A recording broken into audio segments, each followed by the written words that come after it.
Hello! First of all, don't be confused by this slightly different brown couch. Normally I'm filming on my brown couch, but today I'm filming on my parents' brown couch, so don't panic. My previous cosplay FAQ video is from 2014, which doesn't sound like it was a long time ago, but believe it or not, 2014 was 3 years ago.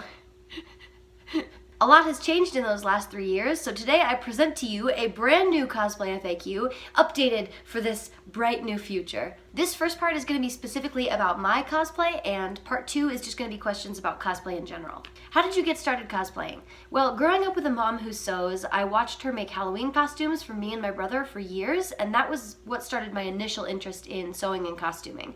Then when we moved from Virginia to Colorado, I started going to the Renaissance Festival, and then I started making costumes for the Renaissance Festival, and then I started working at the Renaissance Festival where I met nerds, and then nerds introduced me to conventions and to cosplay. Basically, as soon as I knew that cosplay existed, I wanted to do it. What was your first cosplay? My first cosplay was Codex from Felicia Day's web series The Guild.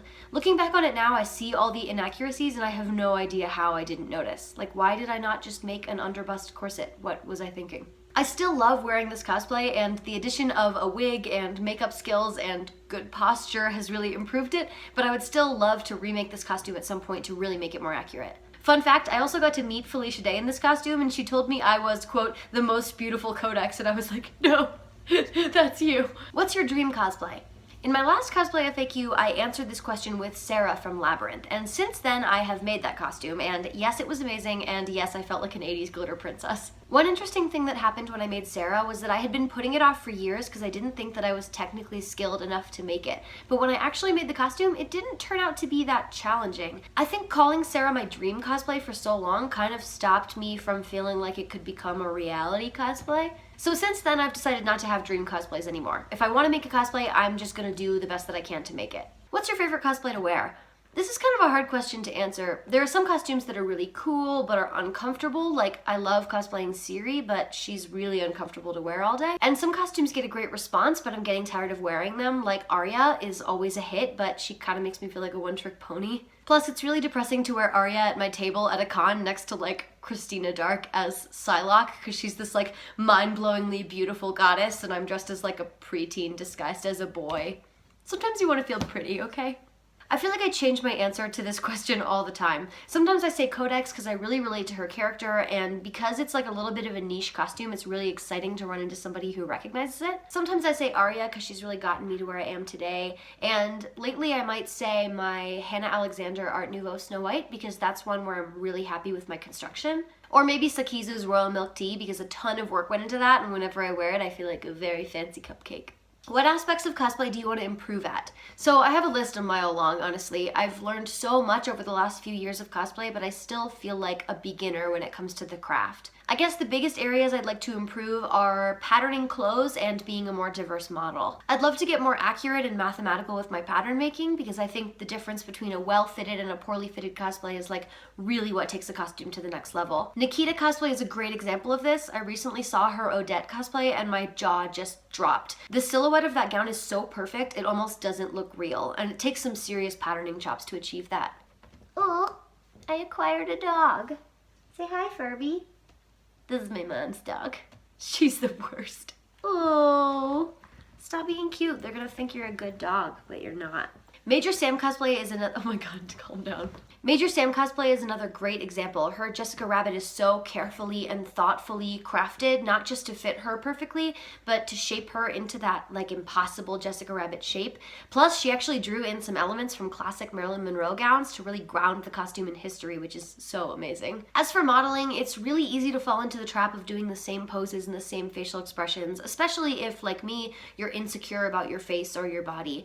When I find a facial expression that I think looks good on me, I tend to stick to it because there are so many facial expressions that I just hate on myself. Modeling is incredibly challenging, and it's an area that I have very little real experience in, so that's somewhere I'm always looking to improve. Is this your real job? Yes. As of December 2016, this is my real full-time job. And I did a whole video about that if you would like to learn more. What's the hardest part of being a full-time content creator? For me, at least, I think the hardest thing is self-confidence. As somebody who struggles with depression and anxiety on top of just the normal ways that society teaches us to hate ourselves, sometimes I really struggle with feeling like I deserve to be where I am and like I'm good enough to keep doing it. There's something called imposter syndrome that's really common in my generation, particularly in women, and that's the idea that I somehow tricked people into thinking that I'm competent and that someday they're gonna figure out that I'm just faking it and I'm gonna be exposed. That can be really hard, especially in an industry like this, where one month I'll go viral and see a ton of growth, and then the next month it'll feel like nothing I do is good enough and nobody cares what I'm making. It's really kind of an emotional balancing act, and you kind of just have to push through it. What's the best part of being a full-time content creator? Freedom! Oh my god, the freedom. Being able to wake up one morning and say, you know what, today I want to drop everything and make a ball gown and shoot photos of it in the park. Or today I want to write an original song about Tinkerbell and start planning a music video and a costume to showcase it. Or today I don't feel creative, so I'm gonna file receipts and update spreadsheets and read articles about social media marketing that I've been saving. I can't tell you how good it feels to be able to make those decisions based only on what I think is best. How do you choose what to cosplay?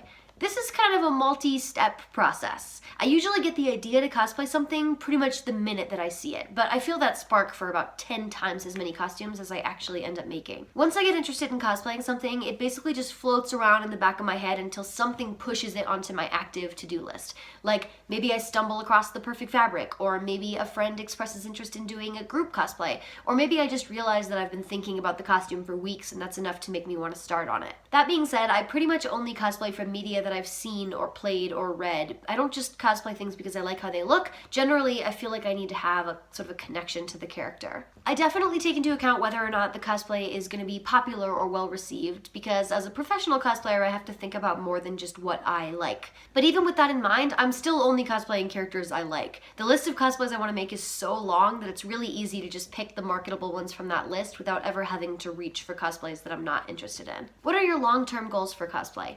I think a lot of people assume cosplayers have the end game of wanting to make costuming for screen or stage, but that's not a goal of mine personally. Part of what makes cosplay fun for me is getting to embody the character, so making costumes for other people wouldn't really fulfill that for me. Instead, my long-term goals are just to do more creative fan works in general. Maybe it won't be about cosplay for me forever. Maybe later it'll become more about videos or more about music or more about media commentary. If I were to pick a career role model, it would definitely be Felicia Day, who has made a career not just from being on screen as an actress and a personality, but also from being behind the camera as a writer and producer, not to mention founding and managing Geek and Sundry. I think that flexibility is important in the geek industry because it's so new and it's constantly changing. Well, that concludes part 1 of my updated cosplay FAQ. Part 2 will be more about general cosplay questions, so keep an eye out for that one. This dog is really weird. I know that she looks cute, but she's like not a good dog to have. You're not a good dog, do you hear that? Don't lick me. Also, she smells really funny. Why are you like this? Why are you like this? Why?